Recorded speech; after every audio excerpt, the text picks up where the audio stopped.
Is this bad lip reading, royal wedding? So, how many animals would you say you've probably killed? You think I've kept count? Absolutely.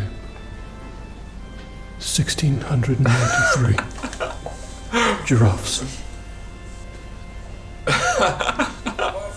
You're right. This is too good. Dog food doesn't feel so gross to the starving man. Yes! Yes! Thank you! Thank you, thank you. But you won't get enough. It's a man with wisdom right here.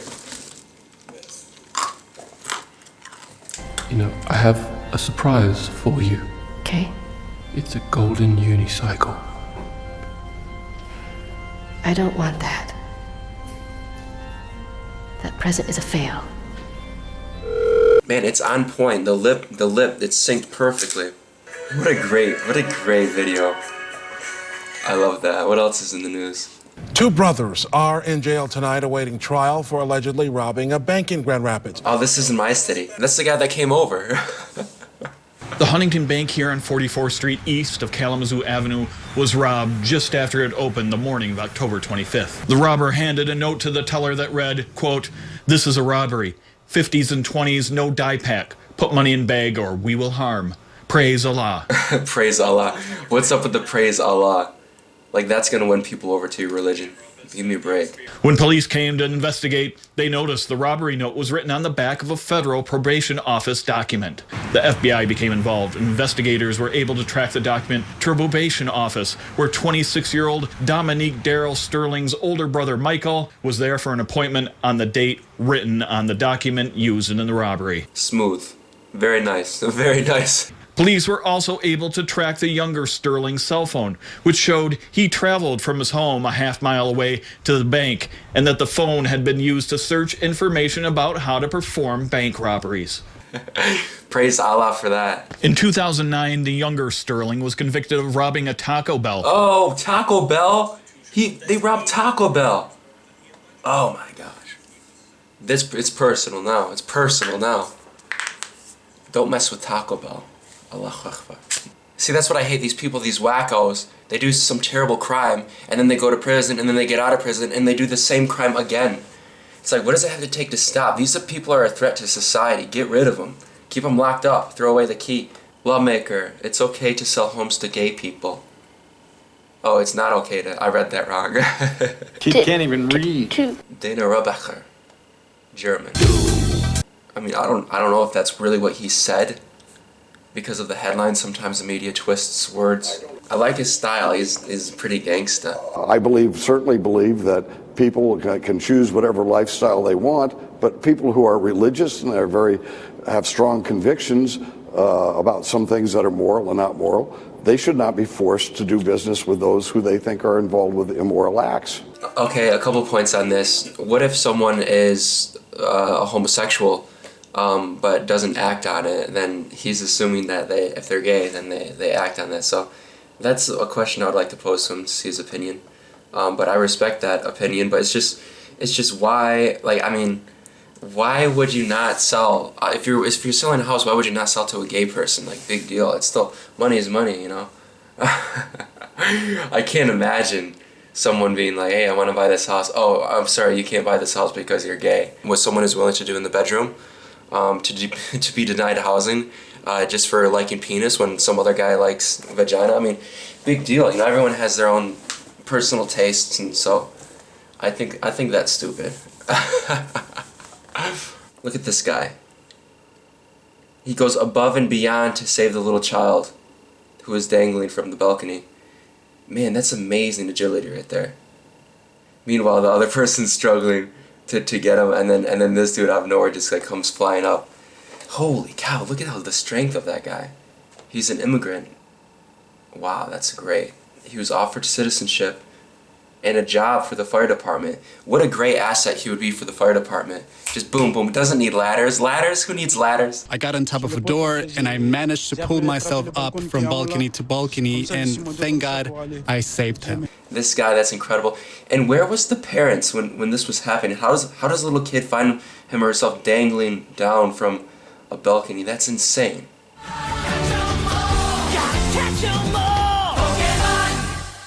He was playing Pokemon Go. Man, some people. The French.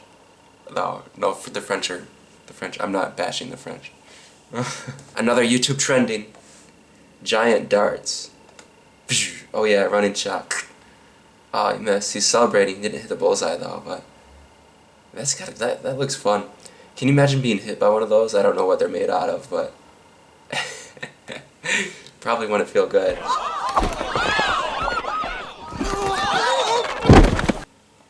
Alright, okay, I like the beard. No, I don't. No, I hate beard, no. What's the headline? What did he do? ISIS supporter who encouraged attack on Prince George admits guilt. A man who encouraged Islamic extremists to target Britain's Prince George has been convicted in the UK. Now, what prosecutors say is that Rashid was extremely prolific on social media, posting numerous posts trying to encourage his supporters to attack various targets in the West, both buildings and also people as well. We're talking about army bases, football matches, foreign dignitaries, visiting ambassadors and, crucially, members of the royal family. This comes to the part that is most distressing of this story. He posted a picture of Prince George and the address of his new school with jihadi fighters superimposed in the background, and the message there said, "Even the royal family will not be left alone." Who would do that to a little kid, Prince George? He was in contact with people, ISIS fighters out in Syria, and that he'd prepared to actually go and fight out in Syria as well. These guys are just demented. It's just, and then no one, what I don't like is the narrative, is no one talks about what exactly they believe in. They just say that, oh, he made a terroristic threat, he encouraged other people to kill Prince George. I mean, I hate that. Let's talk about what this man really believes. Let's attack that. They talk about the actions and what these people do, and of course most people agree that terrorism is bad, blah, blah, blah. But they don't understand what's behind it, what's driving these people to do these sorts of things, these actions. And it's belief. It's belief drives people to act.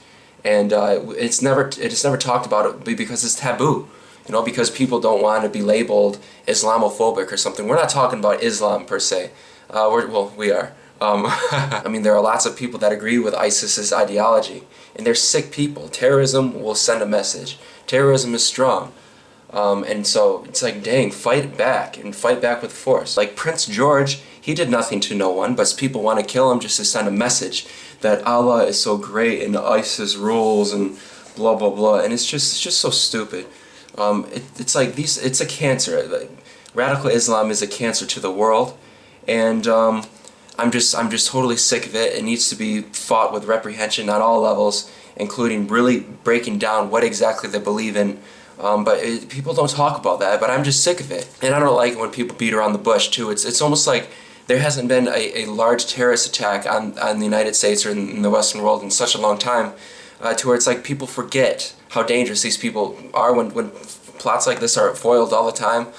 And it just makes me so angry, because we don't want something like this to happen again. Attacks on people, attacks on our culture. And it's just like, leave us alone, leave people alone. I couldn't care less about being sensitive around. I mean, I have this. Oh no, wrong book. I have this. No, I know. It's just like, don't mess with us. You know, just like leave us and the goats alone. Stop. All right, check this out. This story is incredible. Everybody doing all right? Tears and smiles of gratitude on everyone's faces. If it weren't for him, that could have been so much worse. He literally risked his life for us. My actions on that day, in my mind, were the only acceptable actions I could have done given the circumstances. I deeply care for my students and their well-being. All units, active shooter, Noblesville West Middle School. When the gunman entered a 7th grade classroom at Noblesville Middle School in Indiana and started shooting, Seaman threw a basketball at him as a diversion, then ran toward the bullets, knocking the gun from his hands and tackling the shooter to the ground. Seaman shot 3 times in the process. Oh my God, we miss you so much. 6, please. The school held a fundraiser at this baseball game for Seaman's medical costs, along with 13-year-old Ella Whistler, also shot that day and critically injured. She remains in the hospital, though the school says she is improving. Her courage and strength at such a young age is nothing short of remarkable. Man, holy crap. And he's doing okay. And he was shot 3 times while charging the gunman. That's insane. And, wow. Hero. This guy is a hero. Whoa, whoa, whoa, no, what? No national anthem before the game? This isn't America. Oh. Oh.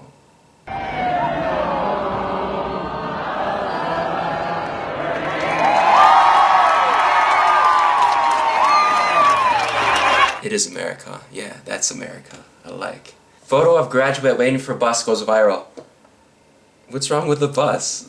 In American culture, the bus isn't as cool as, say, like, the British culture. No, it's cool. He's waiting for the bus in his cap and gown, and the photo of that went viral. And a popular radio host gave him a new car. Oh, that's sweet. He's a high roller now. What's wrong with the bus, though? I don't see there's anything wrong with that. The shirt on his shirt, 935 pounds. Whatever that means. Oh, I'm on BBC. That's a lot of money for 2 shirts. Hey, you get 2 shirts for that price, though.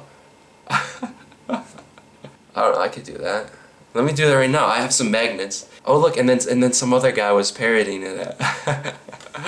He's a good model. Look at that.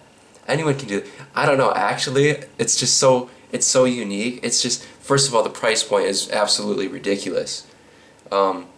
But, you know, if it's a luxury brand, people will pay it. You look at the stuff from Gucci, it's like you can buy a t-shirt for the $1,500. It's like, what? And I can just go to the thrift store and buy one for $1, like the one I'm wearing now. But, I don't know. I guess if people will pay it, that's okay. But, I mean, like, I don't, for the price, it's just, it's just so different. It's so weird that it would turn my head for sure. Because you've never seen that, and it's so creative, because it's so different. But it looks ridiculous. Let me do it right now. I can do that. I'm coming out of the closet. No.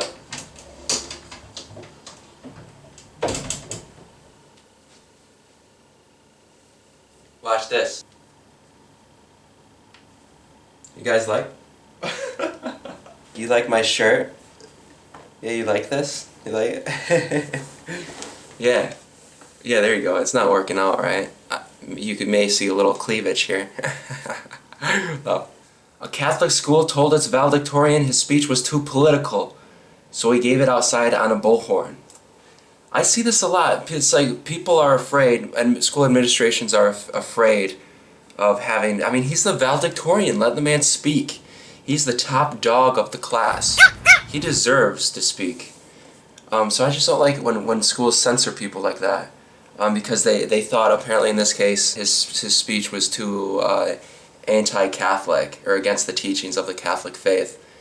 But come on, it's just, the schools should be very free-thinking, and for them to censor the valedictorian speech is totally opposite and counterproductive to what schools should all be all about. And I mean that this happens like every year, it seems like. Despite some of the outstanding people in our school, the lack of a real student government, combined with the authoritative attitude that a few teachers, administrators, and board members have, prevents students from truly developing as leaders. Hopefully, this will change. Hopefully, for the sake of future students, more people in this school who do not do so.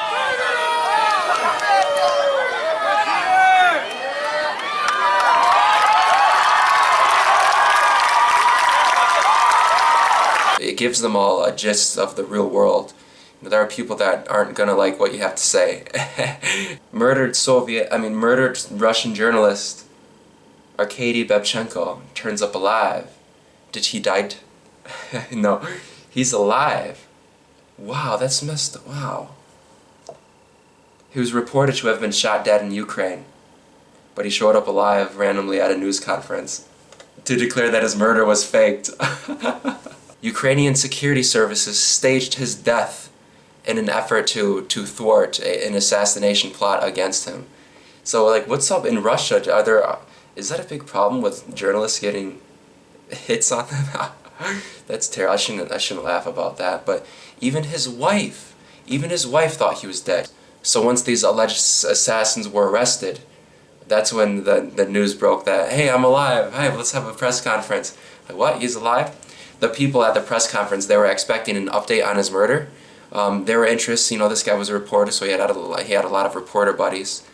And to their surprise, their buddy, who they thought was dead, just shows up randomly, and they're all like, no way. There's actually video of it. They're all like, oh my goodness!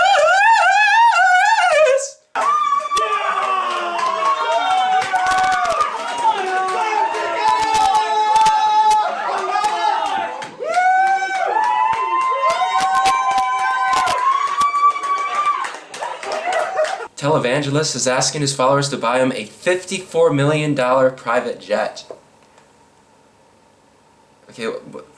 Okay, I have a problem with this headline here. This televangelist is asking his followers to buy him a $54 million private jet. It's not his followers' money. It's God's money. So I don't understand why is this such a big deal? This is God's money, not his followers' money. Tony DeCopel is here with why Duplantis insists he needs the jet. Tony, good morning. Good morning. It's a good question because the ministry already has a jet. Okay. They've had 3, in fact, but Duplantis says he needs this new one to be able to go anywhere around the world in a single stop in order to spread the gospel to as many people as possible. We want that 7X. We're believing God for it. In a video posted to his website last week, televangelist Jesse Duplantis says God told him he needs the new Falcon 7X jet. That if Jesus was physically on the earth today, he wouldn't be riding a donkey. Reaction to this multi-million-dollar request has been mixed on the ministry's Facebook page. One person wrote, "I am ashamed I ever listened to a word you had to say." Another posted, "I believe Pastor Jesse will have his plane, and that is the way God has planned it." Duplantis is not the first minister to preach the gospel of private flying. If I want to believe God for a $65 million plane, you cannot stop me. Why? What's the deal with personal jets? Especially if you own it, but you can't fly it, because I assume these people aren't pilots licensed to fly private jets. I don't know. Is it a peeing contest among their millionaire buddies? I don't know. He says, I want you to bleed me for a Falcon 7X. Bleed me. I've never heard that before. It sounds like straight out of a Twilight movie. You know, he's not the first pastor to want a private jet from There was another one, Pastor Shepard, and I like Pastor Shepard's idea of a plane much better. Because there was some artwork on the bottom that when people look up, they can see Jesus. One of the things this ministry needs so that I can carry out the Great Commission is my own private jet. And I have some drawings of what the plane would look like. Can you come in a little closer? Since it is a Jesus plane, it will actually say Jesus plane on the side and 777 on the tail there. This will be the Jesus plane. And I also have a drawing of what it would look like on the bottom as it's flying over. This is what it would look like on the bottom. It would actually have Jesus, so that people can look up in the sky, and what will they see? They will see Jesus. They will see Jesus. A homeless child in Africa looks up. He's hungry, he hasn't eaten, but he looks up and he sees Jesus. Wow, wow. You can be a part of this. You can be a part of the Jesus plane by giving money. But it was all a joke, though. It was a parody. Years before this news story broke, several years before. So a man who can predict the future, I respect that. God answers prayers, so maybe good luck with that. No, guys, there's a ton of money. Seriously, there's a ton of money in the mega church industry. I was looking at houses for sale, these mansions on the west coast of Michigan, and there was this huge mansion, like a $7 million mansion, probably the most expensive house in the county. But in the kitchen of the house, when I was looking at all the photos, there was a name there, so, you know, the people's names in the kitchen. It's a vanity thing, I think. But I looked it up, and sure enough, the guy is a mega church preacher, and also a real estate agent on this side. It could be a front. No, there's a lot of money in the religion business. That's for sure. Hotel valet cut out of Porsche after botched parking job in Sydney. That's what insurance is for. It's sad to see a Porsche be damaged like that, but no one died. And if someone did, then who knows, maybe they can come back to life in today's day and age, who knows. It's not the first time a Porsche has had a mishap like this either. Et ça se touche et l'accrochage. Et une voiture. Incroyable image de Jules Gounon posée sur le toit de Geoffrey Denardat. Et Jules Gounon qui va perdre gros au championnat cette année. Une image absolument incroyable et insolite. Tennessee lawmaker says pornography is a root cause of school shootings. It seems like everyone wants to find a scapegoat for school shootings. But you know, I don't know. I just read the headline, so I would like to hear what she has to say. So let's see. Pornography. It's available. It's available on the shelf when you walk in the grocery store. Yeah, you have to reach up to get it, but there's pornography there.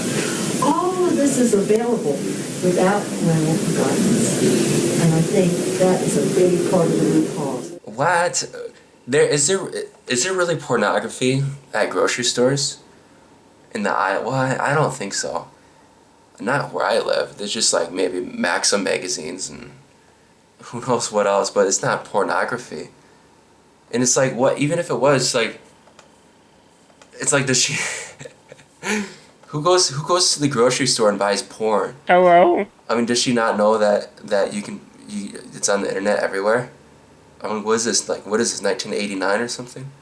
I don't know, people blame everything for school shootings. It's like with Columbine, there was Doom as a scapegoat, and then Marilyn Manson. Oh man, the killers listened to Marilyn Manson, therefore they shot up a school. And Doom caused them to, violent video games, violent movies, whatever, caused them to shoot up a school. And then now pornography is being introduced as a cause of shooting up a school. But I mean, I don't think that's right. I think she's a little delusional. I think people like this have an agenda. They want to ban certain things that they disagree with, and if they think that they can get people to believe that this will cause school shootings, then I think they'll advocate against that and push that message until people agree and concur that yeah, we have to ban porn because it is the root cause of school shootings. But the family values, in her opinion, I can see that. But I don't know. I really don't. I'm not an expert on school shootings, but there are many factors I think that can contribute to it. Violent movies and video games and pornography, I don't think are those. I think is more of a lack of being loved, perhaps. But some other people have been loved. But it could be a disconnect, something mentally wrong with them, or it could be experiencing death, some traumatizing experiences that have happened to them, including bullying, being victimized, just wanting a sense of power. Pornography, I don't think there's anything wrong with pornography as far as like causing school shootings. I think that's a little out there. I mean, and sometimes people just can't see it coming either. He was such a good person, I had no idea that this was going on in his mind. But it's going so far as to say porn causes school shootings. It may cause some shootings, but not school shootings. I'm talking about the video shooting. Okay, all right. I should stop there.